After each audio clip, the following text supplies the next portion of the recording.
The service was held at the Washington National Cathedral. Retired General Colin Powell, the first African American to serve as chairman of the Joint Chiefs of Staff, and later as the first black Secretary of State, was remembered and celebrated as a statesman, a warrior and a trailblazer Friday at the Washington National Cathedral. While attendance was by invitation only, the private service began at noon and was nationally televised. ABC News and ABC News Live presented special coverage. Powell died last month at 84 from complications of COVID-19. Though he was fully vaccinated, his immune system was comprised from cancer treatments, his spokesperson said. "It's really hard to overstate the respect Colin Powell had," said ABC News Chief Global Affairs Correspondent Martha Raddatz, who covered Powell's career for decades.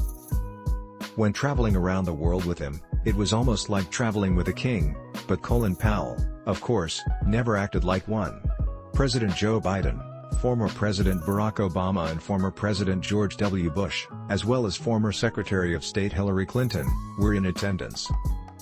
Former President Bill Clinton, who was recently hospitalized with an infection, will not attend, an aide saying, under any other circumstances, he would have been there, but has taken the advice of his doctors to rest and not travel for a month very seriously. So Secretary Clinton will be there representing them. The iconic cathedral is where 4 presidents have had funeral services: Dwight D. Eisenhower, Gerald Ford, Ronald Reagan and George H.W. Bush. Tributes were given by former Secretary of State Madeleine Albright and former Deputy Secretary of State Richard Armitage, as well as Powell's son, Michael.